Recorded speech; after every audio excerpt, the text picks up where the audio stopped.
ගොඩක් ආදරෙන් ඔයාලා හැමෝම අපේ channel එකට පිළිගන්නවා. අද කියලා දෙන්න ගෝවා කොළ මැල්ලුමක් රසවත්ව හදාගන්න විදිය. අපේ channel එක subscribe කරලා නැත්නම් subscribe කරලා එකතු වෙන්න. එහෙනම් අපි වීඩියෝ එකට ගිහින් බලමු කොහොමද මේ ගෝවා කොළ මැල්ලුම හදාගන්නේ කියලා. මේ විදිහේ කොළ ගෝවා අරගෙන හොඳට කඩලා මෙහෙම හොදගෙන තමයි අරන් තියෙන්නේ. අපි හොද ගන්න වතුරට ලුණු කුඩු චුට්ටක් එකතු කරලා විනාඩි 5-10ක් විතර තියලා ඊට පස්සේ තමයි අරන් තියෙන්නේ. ඊගාවට අපිට ඕන පොල් මම පොල් අඩලක් මේ විදිහට ගාගෙන තියෙනවා. කුරුට්ටෙන්නේ නැති විදිහට සුදු පොල් තමයි අරන් තියෙන්නේ. ලුණු ගෙඩියකින් භාගයකුත් කපලා අරන් තියෙනවා.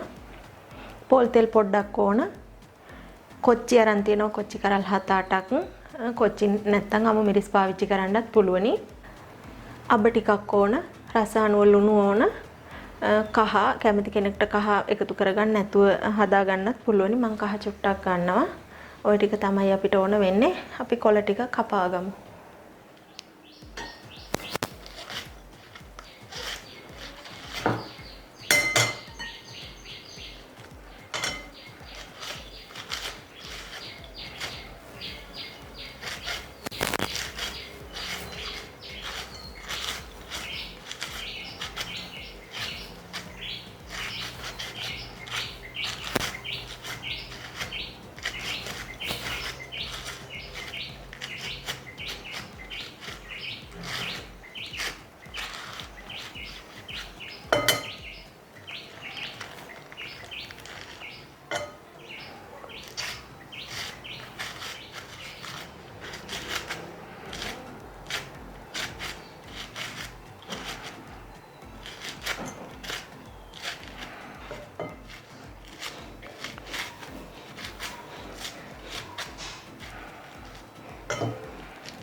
මේ විදිහට කොළ ටික මම ඔක්කොම කපා ගත්තා.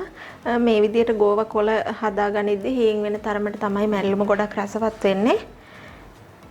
දැන් කරන්නේ මේකට පොල් එකතු කරගන්න ඕනේ.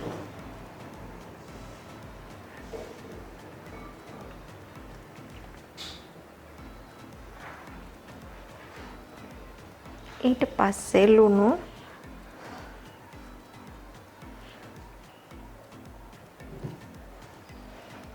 අපි කහ කුඩු චුට්ටකුත් එකතු කරගමු.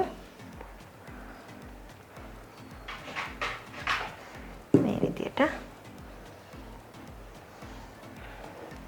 දැන් මම මේක හොඳට කලවම් කරගන්නවා.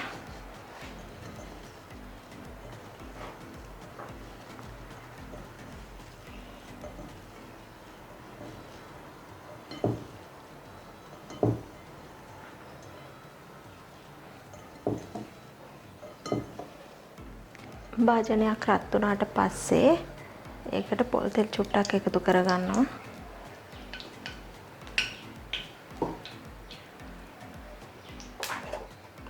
තෙල් ටික රත් වුණාම අපි අබ තේ හැඳි භාගයක් විතර එකතු කරගන්නවා. ඊට පස්සේ මේ විදිහට වහගන්න ඕනේ. ඇඟට ඉහෙන හින්දා අබ ටික පිපිරිලා ඉවර වුණාට පස්සේ කොච්චි කරල් ටික මේ ටික පුපුරවලා මොකුත් නැහැ. කරලම තියෙන නිසා ඔය විදිහට කොච්චි කරල් ටිකක් දාලා පොඩ්ඩක් වෙලා අපි වහ ගන්න ඕනේ. එතකොට කොච්චි කරල් ටික හොඳට පුපුරනවා.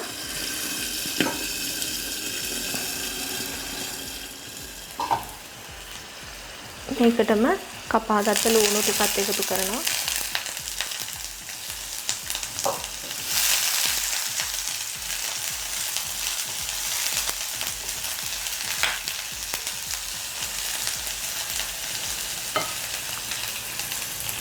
ලුණු ටිකත් මැල වෙනකන් පොඩ්ඩක් වෙලා අපි තියාගන්න ඕනේ ලිපේ විනාඩියක් විතර. ලුණු ටිකත් මේ විදියට ටෙම්පරාදු වුණාම අනාගත ගෝවා කොළ ටික එකතු කරනවා.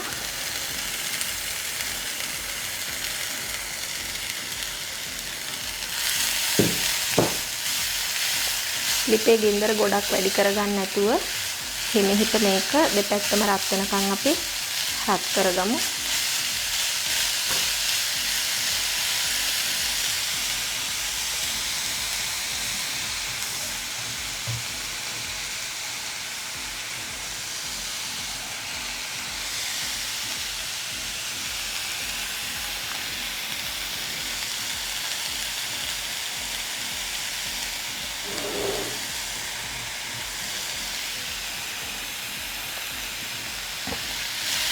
මේ විදිහට විනාඩියක් දෙකක් විතර තියලා අපි ආපහු මේ කොළ ඔක්කොම ටික හැම පැත්තක්ම මැලවෙන විදිහට හරව මලව ගමු.